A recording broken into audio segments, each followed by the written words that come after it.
सब लोगों के ऊपर अंकुश रहे, चाहे मैं हूं या नीचे के लेवल पे। इसलिए हमने अनुशासन समिति बनाई है, इसलिए हम लोगों ने समन्वय समिति बनाई है, इसलिए इन सब पे भी ये सब लोग काम करें निगरानी में। इसलिए हमने मिशन 78 बनाया कि हमारे पढ़े लिखे शिक्षित लोगों की निगरानी में सभी प्रदेश अध्यक्ष और मैं खुद भी काम करूं, क्योंकि व्यक्ति अक्सर जो है ताकत मिलने पे तानाशाह हो जाते हैं। पिछली जो गलतियां हुई हैं उनसे सीख लेके हम लोग काम कर रहे हैं। और अभी मैं लगभग देश के बड़े 1/3 हिस्से में जो है लगभग मैं घूम आया पिछले 1-2 महीने के अंदर, और एक अच्छा माहौल, एक अच्छा संघर्ष, एक अच्छा दिलचस्पी जो है मूवमेंट के प्रति लोगों में। तो अब मैं सभी साथियों निवेदन करूंगा कि मेरी बात पर गौर करें कि हालात क्या है। जैसे अभी शामली की एक घटना है, दुष्कर्म का विरोध करने पर की थी महिला की हत्या, एक। फिर लखनऊ की प्लास्टर के विवाद में महिला की हत्या, 2। कासगंज के घर में घुसकर दुष्कर्म का प्रयास, 3 पर केस दर्ज। मेरठ सेना के जवान की दुष्कर्म पीड़िता पत्नी इंसाफ न मिलने पर आहत, अस्पताल में भर्ती। कानपुर पुलिस हिरासत में दलित युवक की मौत, पत्नी का आरोप पीट पीट कर मार डाला। मेरठ 4थी मंजिल से कूदी छात्रा, सुभारती यूनिवर्सिटी, जिस बच्ची से मैं वानिया से के परिवार से मिलने भी गया था। मेरठ में मुख बधिर युवक की पीट पीट कर हत्या, आंख भी फोड़ी। फतेहपुर में पुलिस हिरासत में मौत के बाद हंगामा, 7 पुलिसकर्मियों पर केस। मैनपुरी पेट्रोल डालकर जलाई दुष्कर्म पीड़ित किशोरी ने तोड़ा दम। औरैया दुष्कर्म के बाद किशोरी की हत्या, सब खेत में पड़ा मिला, गला दुपट्टे से कसा था, शरीर पर चोटों के निशान। महोबा युवती को बंधक बनाकर सामूहिक दुष्कर्म। कछवा पुलिस ने दुष्कर्मी को छोड़ दिया, इसलिए दे रही हूं जान।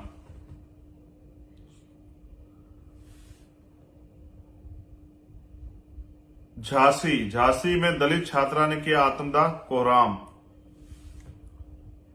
आजादी के 75 साल बाद भी हाथ से मैला उठाना दुर्भाग्यपूर्ण।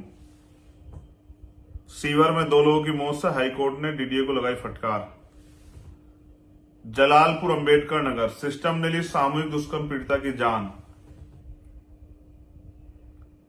कुरावली जिंदगी की जंग हार गई कुरावली की बिटिया। लखनऊ आश्रम में महिला से सामूहिक दुष्कर्म का आरोप, 4 पर केस। लखनऊ अगवा कर शिक्षिका से सामूहिक दुष्कर्म। फरीदपुर किशोरी को घर से उठा ले गए युवक, मुंह में कपड़ा ठूसकर किया दुष्कर्म। खोड़ा सेप्टिक टैंक में सफाई करते ठेकेदार व कर्मचारी की मौत। जमशेदपुर मंत्री से बोली मां, छात्रा की मां, पैसे नहीं इंसाफ चाहिए।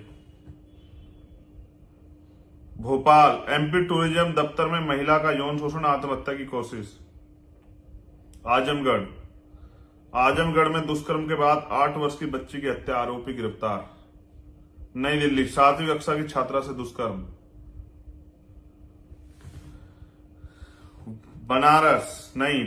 वाराणसी प्रयागराज 2 जगह खबर है, फीस वृद्धि खिलाफ जुलूस। अभी इलाहाबाद में 400% फीस बढ़ाई गई। पुणे में बड़ा हादसा, सीवर की सफाई करते 2 कर्मचारी की मौत। चाईबासा में इंजीनियर युवती से गैंगरेप। राजस्थान में स्टाम्प पेपर बेची जाती है लड़कियां, नहीं बेचने पर मां से दुष्कर्म। यूपी के जौनपुर में 15 वर्षीय प्रिया प्रजापति का शव संदिग्ध परिस्थितियों में रेल ट्रैक से मिलने, बहुत ही दुखद। और घटना है यूपी की औरैया में, जहां एक मां चीख रही है और पुलिस वाले, आपने देखा होगा कि वो एक बिटिया के शव को उठा के बहुत तेजी से खाट पे भाग रहे हैं। मेरठ के कबूलपुर में जहां दलितों पर हमला हुआ, जिनमें से एक व्यक्ति की जान चली गई। अंबेडकर नगर में भीम आर्मी के कार्यकर्ता अरुण की हाथ पर बांध के हत्या की गई। औरैया में एक स्कूली छात्र को टीचर द्वारा निर्मम पिटाई से मौत। लखीमपुर खीरी में 2 दलित बहनों की दिन दहाड़े हत्या कर पेट पे लटकाया। और एक घटना जिसमें मैं कल जा रहा हूं दमोह की, जहां ट्रिपल मर्डर हुआ। मैंने ये घटना आपको इसलिए बताई कि आप ये सोचते हैं पूरे देश में आप आंदोलन चला रहे हैं, आप ये सोचते हैं कि मेरे जिले, मेरी गली में नहीं हो रहा है, मेरे गांव में नहीं हो रहा है, मेरे कस्बे में नहीं हो रहा है। लेकिन जब हम समाज को परिवार मानते हैं तो पूरे देश में तो हो रहा है कहीं ना कहीं। और इसमें से जितनी घटनाएं 99% बेटियां बहुजन समाज की हैं। दलित, पिछड़े, आदिवासी, माइनॉरिटी, जैन, सिख, बौद्ध, पारसी, ईसाई, मुसलमान, इन्हीं की। अभी जितेंद्र मेघवाल, इंद्र मेघवाल, इनके दर्द तो भी, जख्म तो भरे भी नहीं। उसके बाद एक और साथी की वहां पेट से लटका के हत्या की गई थी। और राजस्थान में तो मैं क्या बताऊं आपको कि क्या हाल है। अभी गुजरात में क्या हुआ है आपने देखा, मोरबी में भ्रष्टाचार और राजनीति की भेंट चढ़ते लोग, 150 के लगभग लोगों की जान चली गई, फर्क ही नहीं पड़ता है। 2 दिन में भूल जाएंगे लोगों को चुनाव लड़ना, वहां चुनाव। मैं ये बात आपको इसलिए बता रहा हूं क्योंकि आप भी सोचते हैं कि चंद्रशेखर भाई हर घटना में आ जाए, और मैं भी सोचता हूं कि ज्यादा से ज्यादा घटनाओं में जा पाऊं, लेकिन मैं आदमी तो एक ही हूं, सब जगह तो नहीं जा सकता। इसलिए आपको अपनी क्षमता बढ़ानी पड़ेगी, आपको अपनी ताकत बढ़ानी पड़ेगी, संगठन को और मजबूत करना पड़ेगा। भीम आर्मी के लोगों को गांव तक, अंतिम गांव तक पहुंचना पड़ेगा, अंतिम गली तक, अंतिम घर तक बहुजन समाज के पहुंचना पड़ेगा।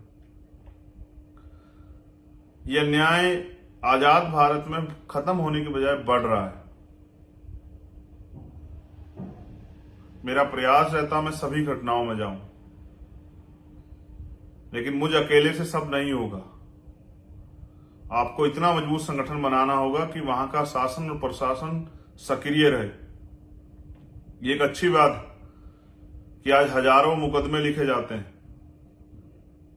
जिन मामलों को गांव में पंचायत करके रफा दफा कर दिया जाता था, आज उनमें मुकदमे दर्ज होकर कार्रवाइयां होती हैं, लोग गिरफ्तार होते हैं, जेल जाते हैं, सजा होती।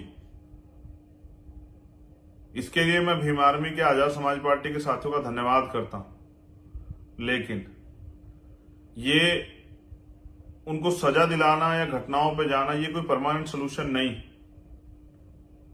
परमानेंट सोल्यूशन लोकतंत्र में आपके पास, स्पेशली मध्य प्रदेश और राजस्थान के साथी, वो तमाम साथी जो किन्हीं कारणों से घर बैठे हैं, मैं उनसे भी आग्रह करूंगा कि आप मेरे या वहां किसी भी अध्यक्ष या किसी कार्यकर्ता के लिए काम नहीं कर रहे हैं, आप बाबा साहब के मिशन के लिए काम कर रहे हैं। आपका जहां जहां आपका संगठन मजबूत है, वहां कमजोर वर्ग के लोगों पर अन्याय अत्याचार कम हो रहे हैं, और अन्याय अत्याचार करने वाले को एहसास हो रहा है कि उसको सरकार भी नहीं बचा पाएगी, प्रशासन भी नहीं बचा पाएगा, पुलिस भी नहीं बचा पाएगी। तो वहां सख्त कार्रवाइयां हो रही है, इसलिए लोगों में डर का माहौल बना है। और जहां आप लोग लापरवाह होकर निष्क्रिय होकर बैठे, वहां तो अन्याय बढ़ेगा बढ़ेगा।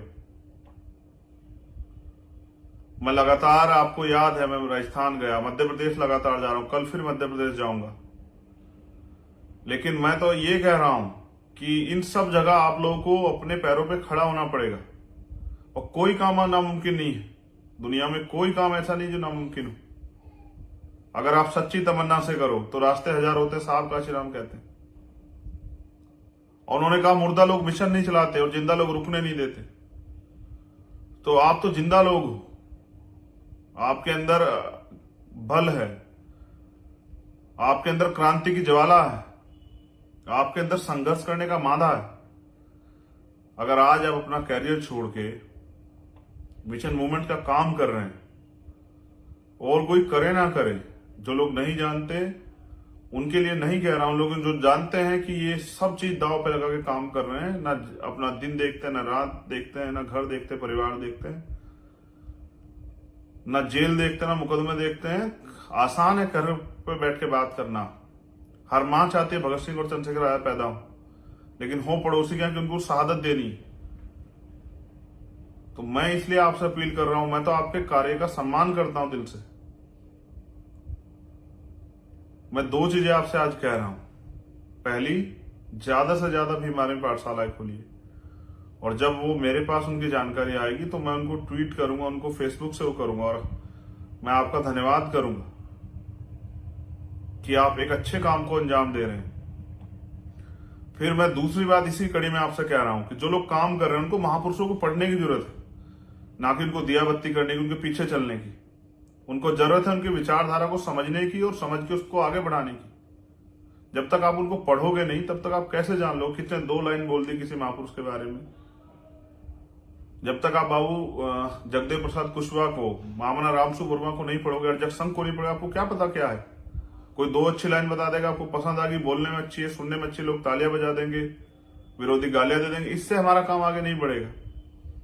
अगर आपको आज के परिप्रेक्ष्य में राजनीति करनी है, सामाजिक आंदोलन चलाना है, तो आपको ताकतवर बनना पड़ेगा, ज्ञानशील बनना पड़ेगा, ज्ञानवान बनना पड़ेगा, इसलिए आपको पढ़ना पड़ेगा। इसलिए मैं अपने सभी साथियों से अपील करता हूं कि जहां कैडर कार्यक्रम चल रहे हैं वहां वो शामिल हो और कैडर लें ज्यादा से ज्यादा, और फिर वो घर पे भी रहते महापुरुषों को पढ़ें। पढ़ने के लिए प्यारेलाल यादव, पढ़ने के लिए मान्यवर काशीराम है, पढ़ने के लिए छत्रपति साहू जी महाराज है, पढ़ने के लिए महात्मा ज्योतिबा फूले हैं, बाबा साहब अम्बेडकर, पढ़ने के लिए पेरियर रामास्वामी नायकर, पढ़ने के लिए संतराम बी प्रजापति है। बहुत लोग हैं पढ़ने के लिए, अगर आप पढ़ना चाहो। और एक से एक वीरांगनाएं पढ़ने के लिए, माएं हमारी जो हैं उनको भी नमन। अगर आप पढ़ना चाहोगे, सीखना चाहो, अगर आप वास्तविकता में समाज सेवा के उद्देश्य से, राजनीति और समाज सेवा के उद्देश्य से महापुरुषों को कर्ज उतारने के लिए मिशन का काम कर रहे हैं, तो फिर आपको योद्धा बनना पड़ेगा। क्योंकि जब मैदान सजेगा तो भेड़ बकरियां नहीं लड़ेंगी, योद्धा लड़ेंगे। और योद्धा आदमी जो है आज लोकतंत्र में और संविधान के युग में वो पढ़ लिख के बन रहा है। आज आपको शासक बनने के लिए कोई तलवार भाला चलाने की जरूरत नहीं, बंदूक और लाठी चलाने की जरूरत नहीं। हाँ, इनको सीखना चाहिए चलाना, लेकिन आज अब आपको ज्ञान में निपुण होने की जरूरत है। आज आपको राजनीति कैसे होती है समझने की जरूरत है, व्यवहार की जरूरत है। मैं आपसे यह भी अपील करूंगा कि नौजवान साथी किसी भी धार्मिक युद्ध में ना फंसे। कॉन्स्टिट्यूशन का आर्टिकल 25-26 धार्मिक आजादी देता है। हम किसी की आलोचना करके आगे नहीं बढ़ सकते हैं, हम किसी को बुरा कह के आगे नहीं बढ़ सकते हैं, हम किसी का अपमान करके आगे नहीं बढ़ सकते हैं। हम तर्क करें तो अपने समाज को सुधारने के लिए, हम अंधविश्वास पाखंडवाद के खिलाफ आंदोलन चलाएं तो अपने लोगों को सही रास्ते पर लाने के लिए। कभी कभी मैं देखता हूं हमारे साथी फेसबुक पे या तमाम ट्विटर अकाउंट्स पे उल्टा सीधा लिखते रहते हैं, लोगों की पढ़ी पढ़ाई बातों में आके। उससे बताइए आपका कौन सा आंदोलन आगे बढ़ रहा है? क्या भीम आर्मी आगे बढ़ रही है, सामाजिक सेवा आगे बढ़ रही है, या फिर आजाद समाज पार्टी आगे बढ़ रही है? तो मैं विशेष अपील करता हूं अपने साथियों से, सोशल मीडिया 2 धारी तलवार से बचें। ज्ञान, तर्क और जो महापुरुषों ने बातें की वही लिखें, किसी धार्मिक उस पर टीका टिप्पणी ना करें। हमें एक मजबूत लड़ाई लड़नी है, और जब सभी धर्मों का आजादी है तो सबको अपने धर्म को मानने के अधिकार है। जो लोग इस देश में अभी भी गुलामी का जीवन जी रहे हैं वो क्या धार्मिक को बनाएंगे? तो मैं तो कभी कभी देखता हूं, सोचता हूं कि हमारा रास्ता क्या है और हम जा कहां रहे हैं। ये जो समस्या मैंने आपको गिनाई, इनका परमानेंट सोल्यूशन जानना चाहते हैं आप लोग? तो इनका परमानेंट सोल्यूशन है, साहब काशीराम ने कहा कि जो शासक वर्ग है उनकी बहन बेटियों पर अत्याचार नहीं होते, उनकी जमीन नहीं लूटता, उनको मूछे रखने पे, घोड़े चढ़ने पे कोई हत्या नहीं करता है। फिर बाबा साहब ने भी कहा पॉलिटिक्स द मास्टर की, राजनीतिक सत्ता वो चाबी जो सारे ताले खोल सकती है। लेकिन यहां तो एक एक वोट वैल्यूबल है। दुश्मन के पास बड़ी मीडिया है, बड़े माफिया हैं, बड़ी मनी है, आपके खिलाफ झूठे प्रचार कर। आपके पास क्या है? आपको तो अपने अंदर क्षमता पैदा करनी पड़ेगी।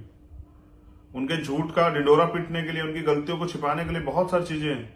रोज तमाम टीवी अखबारों में चलता रहता है। आपके पास क्या है? बहुत जल्द जो है हम अपना अखबार और पत्रिका शुरू कर रहे हैं, अपनी बातें आम लोगों तक पहुंचाने के लिए, अपने कार्यकर्ताओं को सही जो है गाइडलाइन देने के लिए, उनके जरिए जमीन पे काम करने के लिए। मैं आपसे भी अपील करता हूं कि पॉलिटिक्स द मास्टर की ये कहने से काम नहीं चलेगा। पॉलिटिक्स द मास्टर की इस बात को दिमाग में बिठाने पड़ेगा कि हमें सत्ता की चाबी अपने हाथ में लेनी है और उसके लिए कीमत चुकाने के लिए संघर्ष करना, मेहनत करनी है, गांव गांव जाके लोगों को जोड़ना है, वैचारिक रूप से लोगों को तैयार करना है, भाईचारा बना के संगठन बनाना है। और बिना संगठन के संघर्ष नहीं होगा। जो साथी सोचते हैं कि अपने आप लोग तब्दील हो जाएंगे, ऐसा नहीं होता है। तब्दील तब होंगे जब जो आप लोगों को जाके बताएंगे। और जो हमारे पढ़े लिखे नौजवान नेता हैं, मैं उनसे भी अपील करता हूं कि वो आगे बढ़े। एक दूसरे को छोटा कहना और सिखाने से अच्छा है वो लोगों के बीच में जाके काम करें। मैं अपनी बहनों से, जो बहन नेता है हमारी, उनसे भी कहना चाहता हूं कि वो लोग महिलाओं के बीच में जाएं, अपनी बात रखें, उनको समझाने का प्रयास करें, उनको बताएं कि आज के हालात क्या है, आपके पास बचा क्या है। कल मैं अधिवक्ताओं के एक सम्मेलन में था देवनंद, वहां परसों उस पर चर्चा हो रही थी। वहां एक साथी ने कहा कि बचा क्या है, आरक्षण है कहां आप लोगों के पास? कभी लेटरल एंट्री, कभी जो है और तमाम तरह से जो 49 शिक्षक भर्ती में हुआ, इस तरह से आपके अधिकारों को हड़पा जा रहा है। आपके लोग कर क्या रहे हैं? मैं भी सोच रहा था कि उनकी बात सही है। उन्होंने ये भी कहा कि आपके लोग लड़ेंगे कब? जब सब कुछ छिन जाएगा। जब अगर आप बोलने को आजादी समझ रहे हैं तो चंद्रशेखर जवाब दो। तो मैंने उनसे कहा नहीं, भीम आर्मी के लोग संघर्ष कर रहे हैं, भीम आर्मी के लोग जो है समाज को तैयार कर रहे हैं, वो अपनी सामाजिक जड़ें मजबूत कर रहे हैं। इसलिए मैं आपसे कह रहा हूं कि आप जहां भी काम कर रहे हैं पूरे देश में, आप जिस भी पद पे हैं, मेरी तरह एक कार्यकर्ता बनकर अपनी जिम्मेदारी को अदा करें। मैं ये नहीं कहता अपना रोजगार छोड़ दे, रोजगार कीजिए, आप पढ़ाई करते अपनी पढ़ाई कीजिए, लेकिन जो समय आप इधर उधर घूमने में और तमाशबीन बनने में लगा रहे हैं, उस समय को आप अगर समाज पे खर्च करेंगे, मिशन पे खर्च करेंगे, इससे भी आंदोलन ताकतवर हो जाएगा। मैं ये नहीं कहता मैं ज्यादा काम करता हूं, मुझसे भी ज्यादा काम करते हैं भीम आर्मी आजाद समाज पार्टी कार्यकर्ता, लेकिन इस काम की रफ्तार बढ़ाने की जरूरत है। जैसे विरोधी अपने संगठन को मजबूत कर रहे हैं, आपको भी अपने संगठन को मजबूत करना है। ये वैचारिक लड़ाई, इसलिए मैं आपसे अपील कर रहा हूं, जो लोग काम कर रहे हैं, जो लोग नहीं कर रहे हैं, उनको तो साथ जोड़ लो समझा के, लेकिन जो लोग कर रहे हैं वो तेजी से काम करो। वो आपसी टकराव, आपसी मतभेद, आपसी मनमुटाव में मत पड़ो। जब मेरे जैसा व्यक्ति गांव से उठकर यहां आपके साथ आ सकता है, एक पहचान बना सकता है, तो आप भी बना सकते हैं, आप भी आगे बढ़ सकते हैं, आप भी अपने अंदर क्षमता और ज्ञान पैदा करके समाज का विश्वास और दिल जीत सकते हैं। इसलिए मैं आपसे चाहता हूं, कितनी घटनाएं पिछले कुछ दिनों में आपने देखी होंगी, हाथरस, उन्नाव, कानपुर, मेरठ, हापुड़, बुलंदशहर, बिजनौर, दिल्ली, इतना अन्याय। लेकिन इसके बाद भी कुछ लोग ये सोच रहे हैं कि मेरी बहन के साथ थोड़ा ही हुआ है। तो मैं तो इसलिए आपसे कह रहा हूं कि हम तो समाज को, जो लोग परिवार मानते हैं, मिशन चला रहे हैं, उन लोगों को तो समझना चाहिए कि इस अन्याय को रोकने का सबसे बड़ा अच्छा तरीका यही है कि हम लोग लोकतंत्र में जो अवसर है उसको ना चूकें। इसलिए मैं आपसे अपील करता हूं, जो लोग जिस डेजिग्नेशन पे, जिस पद पे हैं, कोई कार्यकर्ता है, कोई पदाधिकारी, सबसे कह रहा हूं कि आपकी सबकी जिम्मेदारी गांव गांव जाके समाज को तैयार करें। आज के संघर्ष और परिस्थिति के बारे में बताएं कि हालात क्या होगी। आज जिस तरह से सरकार निजीकरण कर रही है, सारे सरकार सिस्टम को बेच रही है, जिस तरह से ईवीएम का दुरुपयोग कर रही है, जिस तरह कोलोजम सिस्टम के हमारे जो है सुप्रीम कोर्ट, हाई कोर्ट से हमें न्याय नहीं मिल रहा है,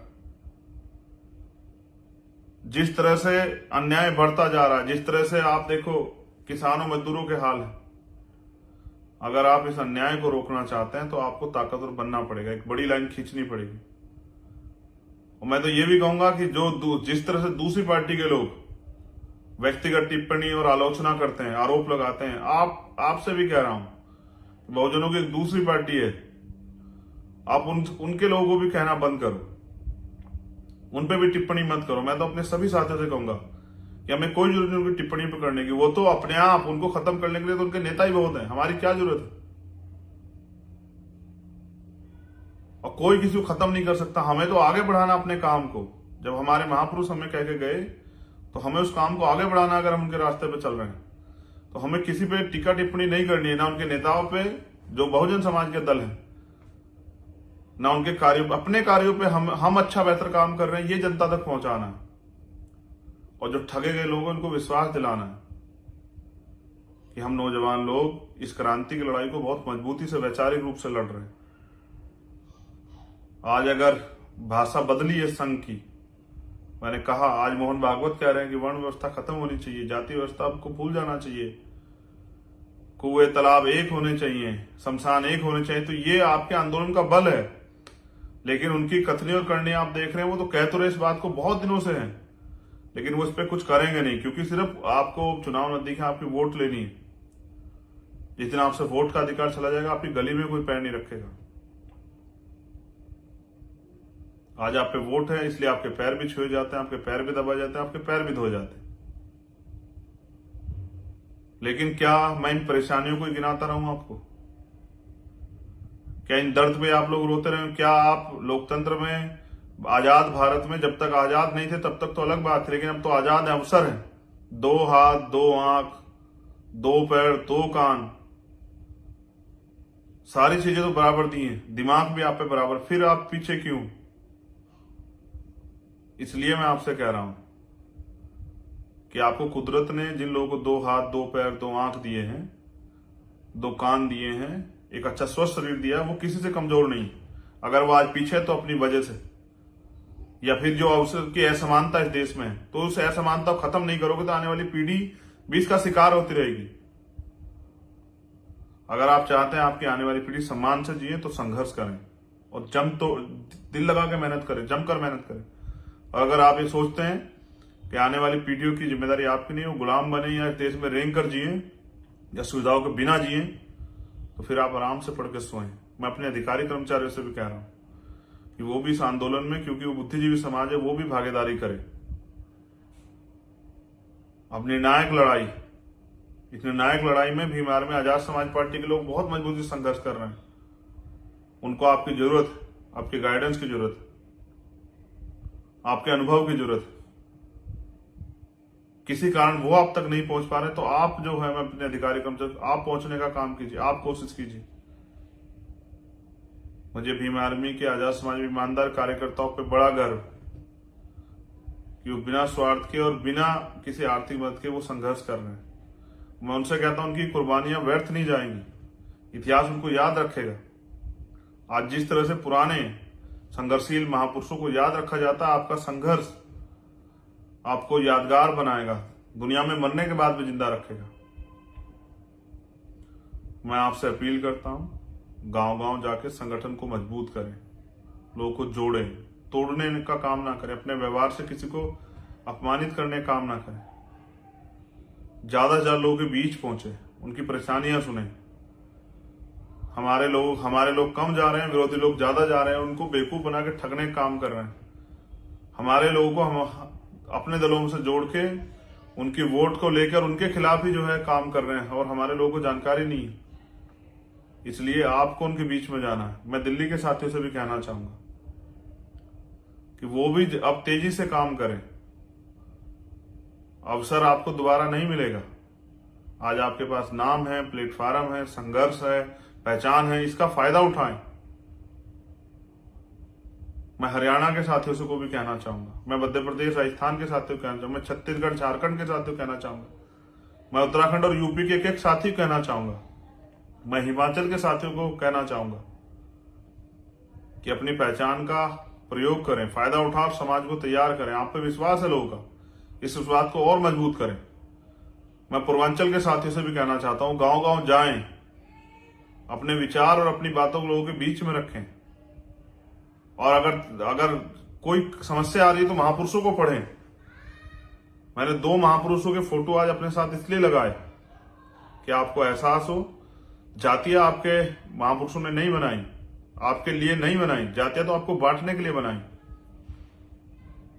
इसलिए आप याद रखें, जिस भी महापुरुष ने संघर्ष किया है उसको आप याद रखें।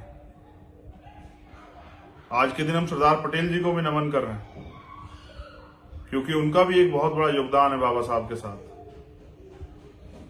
जैसे जैसे इतिहास की आपको जानकारी मिलती रहे, आप ज्ञान कहां से मिलेगा? वो पढ़ने से आएगा, जानने से आएगा, सीखने से आएगा, बोलने से आएगा, सुनने से आएगा। तो धैर्य के साथ आगे बढ़ते रहें। आज आपके काम की सराहना हो रही है पूरे देश में। आज आपके संघर्ष के लोग मिसाल दे रहे हैं। जो कुछ साथी स्वार्थ के साथ काम कर रहे हैं, उनसे अलग जो लोग निस्वार्थ भाव से काम कर रहे हैं, उनसे भी मेरी अपील है। जो साथी किन्हीं कारण घर बैठे, उनसे मेरी अपील है।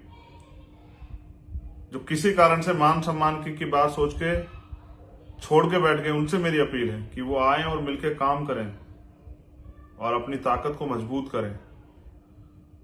और साहब कहते थे, दूसरों के महलों से अच्छी होती अपनी झोपड़ी। ये जैसा भी आपका घर, इसको आपने बना के तैयार किया, इसको ताकतवर बनाएं। कभी तो मौका दें इस अन्याय में हंसने का, खुश होने का। लेकिन असली हंसी और असली ताकत तब आएगी जब इस देश में शोषित वंचित वर्ग के लोगों को समानता का जीवन, सुविधाओं का जीवन, अधिकारों के साथ जीवन और भारतीय संविधान को पूर्ण रूप से लागू कराया जाएगा। तब असली लड़ाई पूरी होगी। आपने मुझे सुना, आप सभी का धन्यवाद। मैं दोबारा से भीम आर्मी के एक समर्पित कार्यकर्ता का, आजाद समाज पार्टी एक समर्पित कार्यकर्ता का धन्यवाद देता हूं कि वो काम कर रहे हैं। और मेरी सब पे नजर, जो अच्छा कर रहा है उस पर भी, जो नहीं कर रहा है उस पर भी, और जो गलत करने का प्रयास कर रहा है उस पर भी। और इसलिए मैंने अनुशासन समिति से कहा कि ध्यान रखो, जो भी कर रहा है रिपोर्ट बना के तो उस पर कार्रवाई करो। कोई एक आदमी दूसरे कई लोगों को डिस्टर्ब कर रहा है, उस पर कार्रवाई करके उसको हटाओ, या फिर उसको सुधरने का मौका दो और सुधरे तो अच्छी बात। तो पुनः सादर जय भीम, जय भारत, नमो बुद्धाय, जय मंडल, जय जोहार, जय संविधान। आप सभी के लिए मंगल कामना। संघर्ष कीजिए। कल मध्य प्रदेश में उस परिवार के आंसू पूछने जा रहा हूं जिस परिवार के 3 लोगों की जान चली गई है, वो इस दुनिया में नहीं। और मोरबी के भी में जो गुजरात में हुआ, उनको भी जो है आदरांजलि भेंट करता हूं। कितने ही तो बच्चे थे, इस धर्म के निवाले बन गए। धर्म इंसानों के लिए, इंसान धर्म के लिए नहीं। लोगों को राजनीति करने का मौका मिलेगा, लेकिन आपको, जिनके बच्चे चले गए उनके आंसू कौन पूछे? कोई लौटा देगा क्या? जिनके पिता चले गए, जिनकी माएं चली गई, कहां से लेके आएंगे? तो इस अंधविश्वास, पाखंडवाद से बच के अपने अधिकारों का प्रयोग करके आगे बढ़ते रहिए। जय अर्जक, जय मंडल, जय भीम, जय जोहार। भीम आर्मी जिंदाबाद, आजाद समाज पार्टी जिंदाबाद।